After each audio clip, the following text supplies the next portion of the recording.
legisladores para dizer que sem lista, como você vai processar o financiamento público de campanha? Veja bem, nós não podemos trazer para o modelo brasileiro tão somente o que está acontecendo no exterior. Nós podemos ter o nosso modelo brasileiro pegando uma ou outra coisa que foi boa ou está sendo boa em outros países. O financiamento público de campanhas é opcional nos Estados Unidos da América do Norte, onde não temos lista fechada. Qual o problema?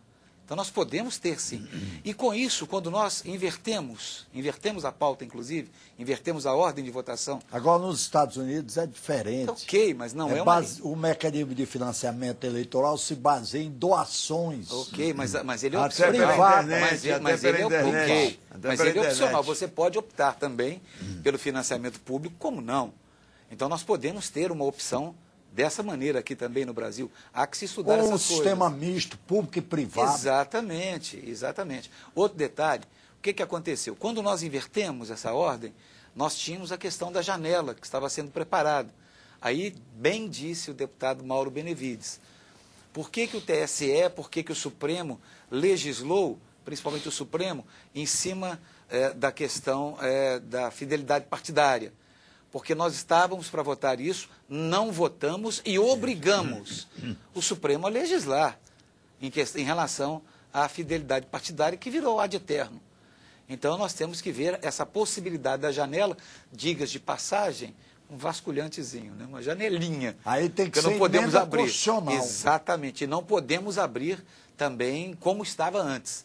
Então, isso também é reforma política, para que o parlamentar também não fique completamente refém. Às vezes, o parlamentar encontra uma justificativa séria, uma perseguição dentro do partido, um problema no partido. Uma razão para ele se afastar. Ele vai e sai. O partido não o caça, ele faz um acordo com o partido não o prejudica. Mas a abertura para que o Ministério Público abra um processo, a abertura para que o primeiro suplente entre, essas coisas ficam abertas, o parlamentar fica descoberto. Então, essa questão da janela é para cobrir essas intervenções. Então, faz parte também da reforma política. Precisamos ver todas essas coisas. Agora, Aí o Supremo legislou, o TSE legislou, por causa da nossa omissão, como bem disse o deputado Mauro Benevides. O Lincoln, preciso relembrarmos também hoje aqui, que não é só o Supremo que parte para esse tipo de inovação de legislar.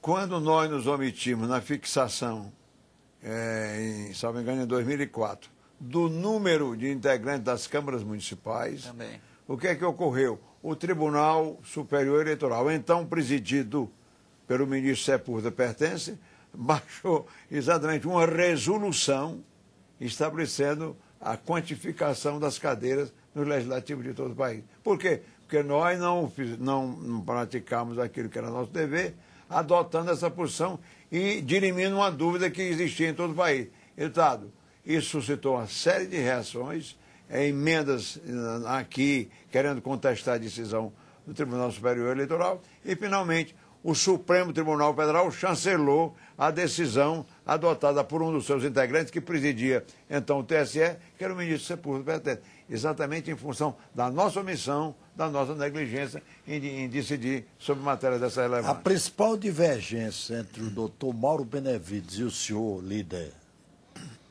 Lincoln Portela está centrada numa questão capital, o sistema eleitoral.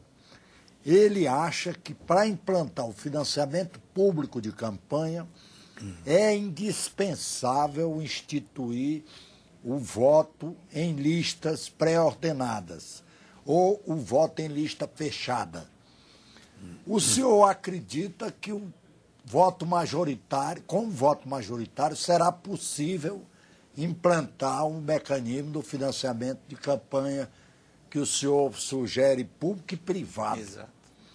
Quer dizer, essa é a questão capital que divide os dois. Mas na realidade, nós sempre buscamos os pontos de convergência em primeiro lugar, para depois dirimirmos os pontos divergentes. E é isso que a Casa está aprendendo a fazer. Vamos buscar as matérias consensuais, resolver as questões consensuais. Quer dizer, então o senhor está de acordo com o presidente da Câmara, o deputado Marco Maia. Vamos esquentando fazer as a baterias. Votação fatiada. Hoje eu disse no Correio Brasiliense... Pontual, né? Eu dei numa matéria do Correio Brasiliense, eu disse isso. Nós temos que esquentar as baterias. Vamos esquentar as baterias da casa para depois, então, chegarmos aonde nós precisamos chegar. Nunca uma construção, um edifício é feito de cima para baixo. Constrói-se de baixo para cima, resolvendo as questões menores e consensuais, para depois chegarmos... Até chegar ao que é divergente. Exatamente. Agora, então, Nico, há quem diga que o financiamento público de campanha só será possível, eu repito o que disse nas entrelinhas numa intervenção anterior, o financiamento só poderá ocorrer com a lista pré-ordenada. Contra a lista pré-ordenada, há uma manifestação de opinião pública de que ela, ao ser elaborada, ela vai ficar ao talante dos caciques dos partidos que nas convenções ordenariam aquela lista dos candidatos, primeiro, segundo ou terceiro. Tirando do eleitor a liberdade de escolher o nome. Então, essa acusação, ela perdura até hoje e ninguém conseguiu dissipar essa dúvida até hoje. E então, lista pré-ordenada, há uma forma de engulhar da opinião pública brasileira em relação à lista pré-ordenada. E fica um impasse.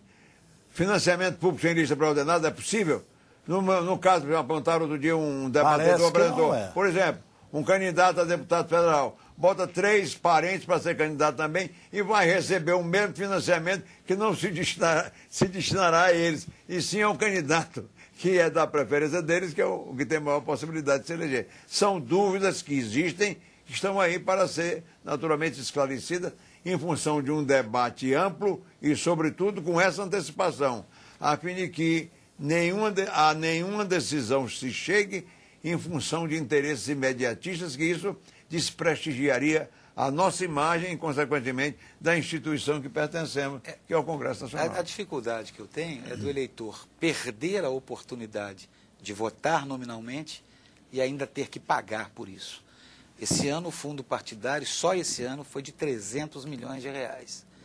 Quando o eleitor fica ouvindo essas coisas, que nós vamos ter que financiar de 2 em 2 anos, que é um outro absurdo também na minha avaliação e na nossa avaliação do partido, eleição de 2 em 2 anos, que o país para, a cada 2 anos, ou o município para, ou o Estado para, ou a federação para. Isso é uma encrenca grande.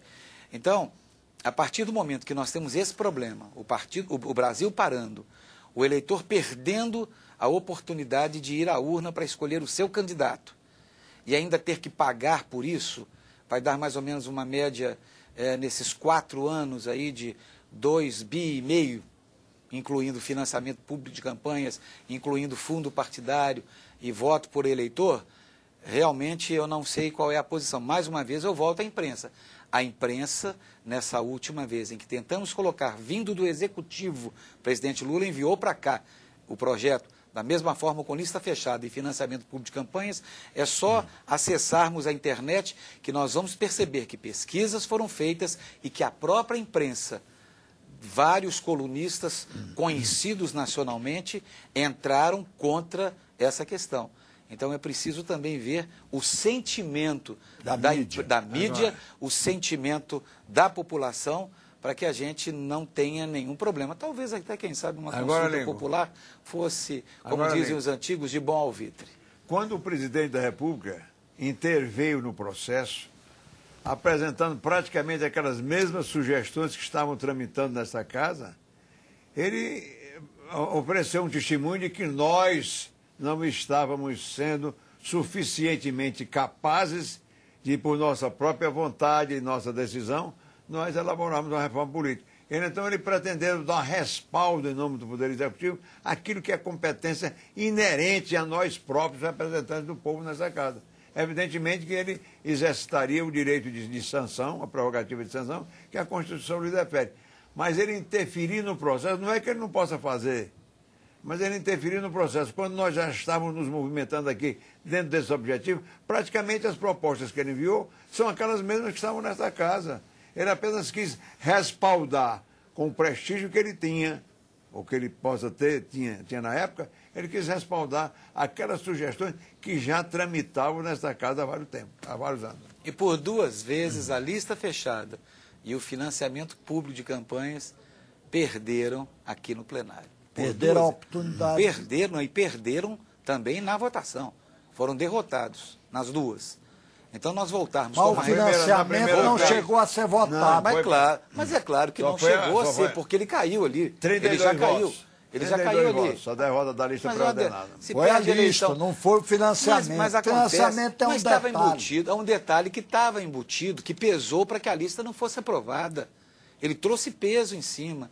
E deve-se levar em conta que, por um voto, Álvaro Vale, fundador do nosso partido, que foi deputado federal por 3 mandatos, deixou de ser deputado nessa casa por um voto no estado do Rio de Janeiro. Agora não. Não, há muitos isso anos. há muitos anos atrás, foi a sua última É eleição. verdade. Um voto é muito importante. E Quanto um mais parlamentar 32. que tinha muita atuação aqui. Grande figura. Agora, Diplomata. nesse arremate, nós temos que aproveitar, porque todos os pronunciamentos nesses 2 dias na casa, eles tiveram um direcionamento, reforma política. Aqueles que Temos que ocuparam reformar. ontem, os que ocuparam ontem o grande expediente, os 4 ou 5 companheiros nossos, todos focalizaram a reforma política. Há, portanto, um clima extremamente favorável para que se aprofunde esse debate e cheguemos, afinal, você e eu e os nossos 511 companheiros, a essa conclusão definitiva. A reforma política tem que sair agora. Nós não temos eleição esse ano.